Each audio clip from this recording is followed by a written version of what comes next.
Hello everyone. I welcome you all in your business studies class.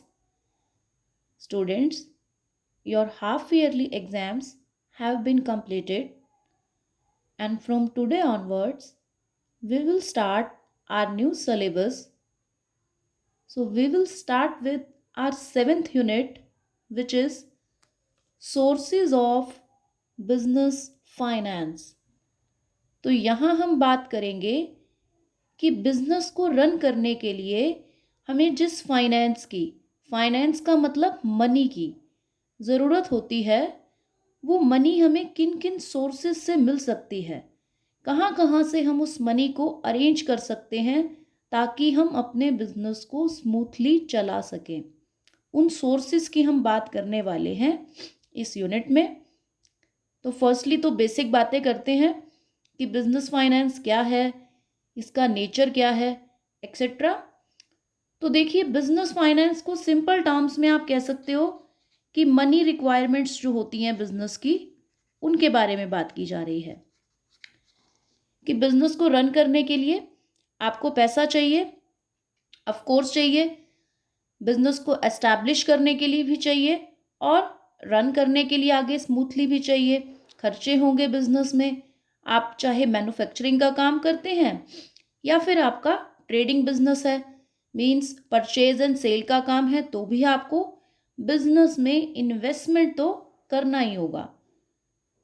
तो उसी के regarding अब हम डिस्कस करेंगे कि जो बिजनेस फाइनेंस होता है उसका नेचर एग्जैक्टली क्या है, यानी उसकी क्या क्या फीचर्स कह सकते हैं आप। तो यहाँ फर्स्ट है कि बिजनेस फाइनेंस जो होता है वो जो है हर तरह के बिजनेस के लिए जो है वो नेसेसरी होता है, necessary for all type of business, कि जितने भी तरह का बिजनेस मान लें उनके लिए ये नेसेसरी है। कैसे कि अगर आप बात करते हैं कि मैन्युफैक्चरिंग का काम है तो भाई चाहिए फाइनेंस। मैन्युफैक्चरिंग के लिए मशीन्स की ज़रूरत होगी जहां आपको मनी का इन्वेस्टमेंट करना होगा। और अगर आप बात करते हैं कि ट्रेडिंग का बिजनेस है, ट्रेडिंग का मतलब होता है कि खुद नहीं बनाएंगे आप परचेज करेंगे होलसेलर से, फैक्ट्री से, और उसको आगे सेल कर देंगे। परचेज सेल का काम कि आपने परचेज किया कहीं से और आगे सेल कर दिया, वहाँ भी आपको चाहिए परचेज करने के लिए इन्वेस्टमेंट करनी होगी बिजनेस में।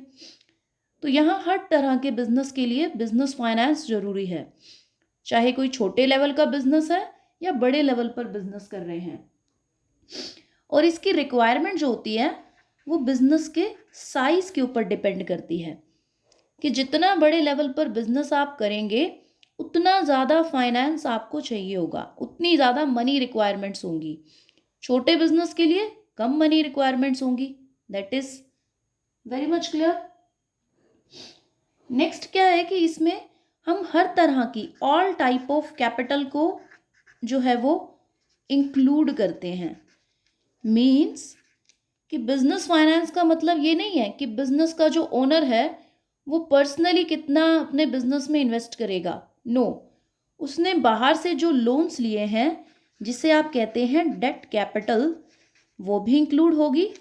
और जो उसने अपनी खुद के पैसे लगाए हैं यानी ओनर्स कैपिटल, वो भी हम इंक्लूड करेंगे। तो ये दोनों ही जो हैं मिल करके बिजनेस फाइनेंस को हम जॉइंटली इन दोनों को मिला करके बोलते हैं। ऑल टाइप ऑफ कैपिटल यानी आपने कोई लोन लिए हैं बाहर से, या बिजनेस के ऑनर ने जो टोटल इन्वेस्टमेंट किया है पर्सनल अपने लेवल पर, ओनर्स कैपिटल।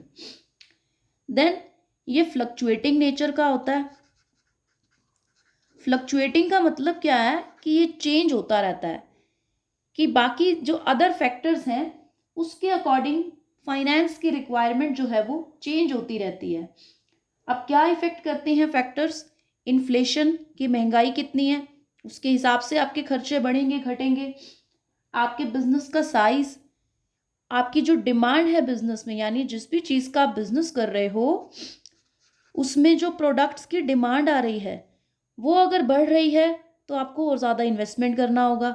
डिमांड कम हो रही है तो फिर आप अपना इन्वेस्टमेंट कम कर दीजिए, बिकॉज इन्वेस्टमेंट करने का नीड नहीं है, डिमांड तो कम है आपकी, तो आप बिजनेस को एक्सपेंड नहीं करेंगे। सेल आपकी कितनी हो रही है, कितनी सेल आप कैश में करते हैं, कितनी आप क्रेडिट में करते हैं। अगर आप क्रेडिट सेल ज़्यादा करेंगे तो आपको बिजनेस में और ज़्यादा इन्वेस्टमेंट करने की ज़रूरत पड़ेगी, क्योंकि फिर आपको बाहर कस्टमर से तो रिसीविंग हो नहीं रही है, क्योंकि आप क्रेडिट में सेल कर रहे हो, और आपको अपना पर्सनल पैसा ही लगाना होगा उस टाइम पर फिर। तो इस तरह से आपकी जो सेल करने की जो पॉलिसी है कि आप कैश में करोगे या क्रेडिट में करोगे, ये भी काफ़ी हद तक आपकी फाइनेंशियल रिक्वायरमेंट्स को बताती है। देन ये बिजनेस के साइज को भी डिटरमाइन करता है कि आप अगर ज़्यादा फाइनेंस यानी ज़्यादा मनी इन्वेस्टमेंट करेंगे तो आप बड़े लेवल पर बिजनेस को कर सकते हैं। अगर आपकी फाइनेंशियल इन्वेस्टमेंट्स जो हैं वो कम होंगी तो बिजनेस आपका बड़े लेवल पर नहीं है पॉसिबल, स्मॉल लेवल पर बिजनेस कर पाएंगे। कॉमन सी बात है ये तो।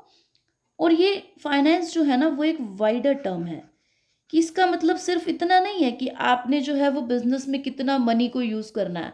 सबसे पहले एस्टिमेट करना कि मेरे को रिक्वायरमेंट कितनी है, देन उसको अरेंज कहाँ से करेंगे, किन सोर्सेज से करेंगे, उसकी बात की जाती है। उसके बाद आप उसका इफ़ेक्टिव तरीके से यूटिलाइजेशन यानी उसको कितने अच्छे से आप यूटिलाइज करेंगे, कहाँ कहाँ इन्वेस्टमेंट करेंगे, वो भी यहाँ इंक्लूड किया जाता है।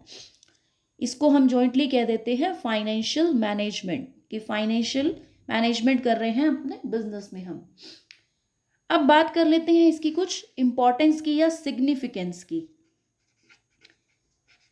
तो सिग्निफिकेंस मीन्स इसकी क्या इंपॉर्टेंस है, वही सब बातें होंगी जो भी हमने ऑलरेडी डिस्कस की हैं यहाँ पर, कि ये बिजनेस को एस्टैब्लिश करने में, किसी एक बिजनेस को आपने अगर स्थापित करना है, फॉर एस्टैब्लिशिंग अ बिजनेस, तो फाइनेंस की आपको नीड होती है।